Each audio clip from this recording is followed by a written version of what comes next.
Tonight, a review of Christopher Nolan's Odyssey that will try and avoid these phrases: sacred cows, Greek salad, huge one-eyed monster, Elliot Page. Can I do it? Stay tuned to find out. Welcome to a homoerotic Macclevoid at the movies.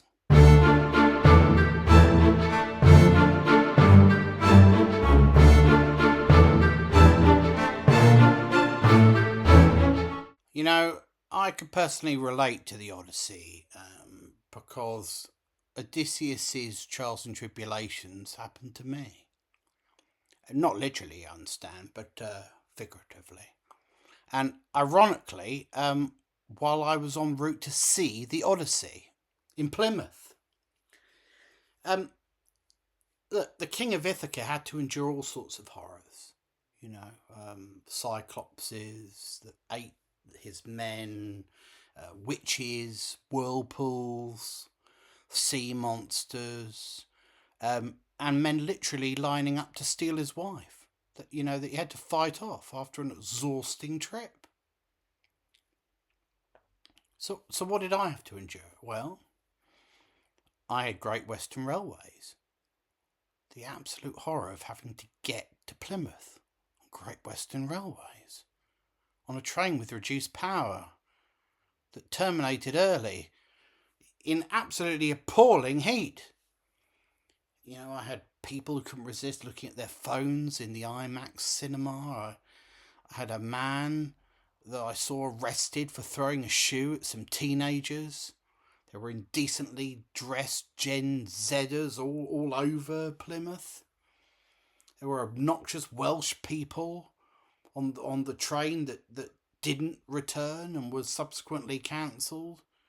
That shouted and drank their way through being stationary for half an hour. There was a bloke sitting next to me whose screensaver on his phone was a picture of himself. In other words, Macclevoid at the movie watchers, the telltale signs that Western civilization is in terminal decline. The ancient tests of civilization have been forgotten, haven't they? We're vaulting towards a new dark age, which the mistakes of the past, military overreach, social degeneration, the coarsening of the spirit, the pollution of the mind, those follies have been forgotten.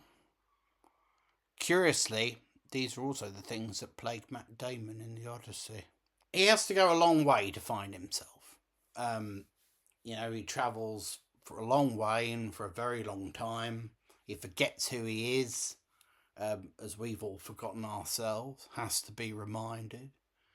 That's spending too much time with Calypso, the god of ice lollies. He even forgets his old dog Argos, named after the Greek chain of catalogue-based supermarkets. I know how he feels. I know that sense of, sort of dislocation and forgetting who you are. I felt the same on GWR today. When they cancelled the train I was on, they arranged for a taxi to take me back 78 miles back home. 78 miles. A lot of time in that cab. A lot of time. With 5 tired rail ticket holders who were all sort of sweaty and gassy. I remember wondering what kind of home I'd return to. Would anyone recognise me when I got back? So I had time to reflect on the folly of the trip. But I enjoyed the movie. I mean, it had a certain brooding intensity, a grounded sense of realism, which is odd, given that it's a Greek myth. But, that's the style, right? Nolan wants you to feel it. Also, I felt that my own gods had forsaken me, I suspect, as Odysseus did on his journey. Homer, of course, thought that the gods were important. He made a big deal of featuring them in his version of the story. They're not in Nolan's version, really. Athena is. But Athena's only there to tie into the theme of reminding Odysseus that he's been a bad man, that he's broken, if you like, the godly code of practice. Zeus's law. Do unto others as you would have done unto you, or words to that effect. Well, when he sacked Troy by hiding in a horse, all of that went out of the window. And boy, oh boy, does he have time to reflect on it. We all do. It's a very long movie. So now I'm back home, I suppose I can reflect that it's perfectly okay for new blood to tell an old story. It's been happening for forever, hasn't it? It's a bit like leaving, Telemachus to remodel the kingdom in his own image. It's okay if Nolan wants to retain Homer's story. It's all right if he wants to adapt it to reflect his own preoccupations. Every popular myth has been reinvented that way, including a few that endure and are taken very seriously by a lot of people. And I don't mean Star Wars. As a movie, the Odyssey, brackets 2026, has Nolan's trademark style. It's a big movie. Photographically big, big in theme, big in emotion, big in intensity. Whether you like his style or not, it's all there for you, large as life. It's got very dark photography and it's incredibly serious. There's practical, old school filmmaking on display here. There's a little modicum of CG to help things along, but it's all very well integrated into the story. It doesn't stick out. It's not like watching Sam Worthington in the remake Clash of the Titans. It's not Zack Snyder's 300. It looks like a real movie. It's either art or a great parody of art. You decide which. Not for me to say. I suppose it is for me to say. Alright, I suppose it's art. Probably. It's a story told with a lot of earnestness. You half expect the characters to kind of reach through the screen and strangle people who are using their phones. But they don't. I suppose some would have preferred Clash of the Titans. Some would have liked Camp Approach. They'd have liked a sort of Sinbad type movie with Ray Harryhausen type things that you fought, on the screen, battle with the special effects. But Nolan's plan is to put you at ground level. It's to kind of force you to experience events from the perspective of Odysseus and his ill-fated men. He wants you to feel their angst, their deprivation, all the horror that they feel. Not to mention the feeling of being away from your home for several years.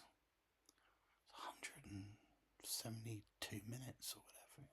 I mean, it's well paced for the most part, but it does drag a little bit at either end, A little bit. I mean, when Odysseus gets back to Ithaca, you realise there's another sort of 20-30 minutes to go.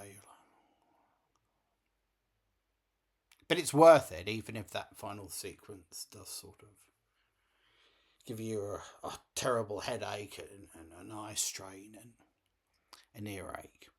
Nolan's film is, I suppose, to Homer what the Retool's Cheese and Onion is to the Beatles' Day in the Life.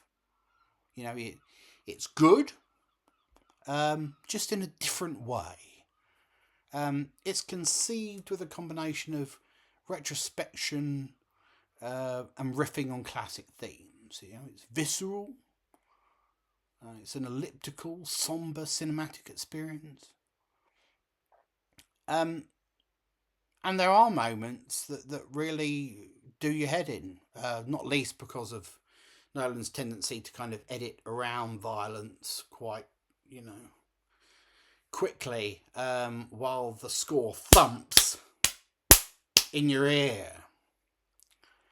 You find yourself going half mad. But it does induce a great deal of tension, I suppose.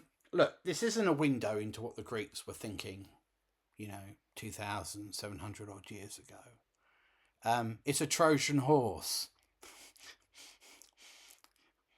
To deliver Nolan's anxieties about what's happening now in the West, now, today.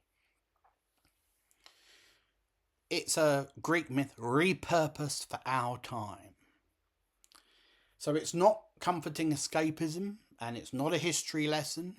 So, forget all that crap about, you used the wrong boats. You've got cast, the girl from Star Wars and Elliot Page, and they're barely in it anyway, and it's not really their story, and it doesn't matter. Purists will roll their eyes, right? Of course they will. Pure, as if there were any Homeric purists before Christopher Nolan was announced to make the movie. Anyway, but the rest of us will ruminate on the fact that this is a kind of Hollywood movie with half a brain in its head and the confidence to use that brain. If that's what you want, and if that's what you want in IMAX, get to your local IMAX cinema, because I'm sure there's one just around the corner from you, and see it. If you want a dumb blockbuster, that's a mere 2.5 hours, go and see something else. But here it is. It's here, and it's weighty, and it's pretentious in its way, but it looks good when your eyes can focus on it.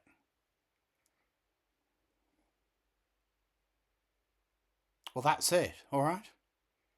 The Odyssey is Certificate 15 for a lot of Matt Damon and very little divine intervention. And it's out now.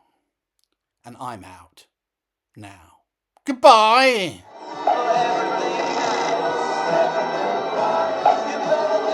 Hey, Dick, who's your friend? He got his teeth clean. Oh, hello, Nasty. Hello, Dane. Oh, that's torn it. What are you doing, Stig? He's getting out of here. Well, I'm going to get out of here, too.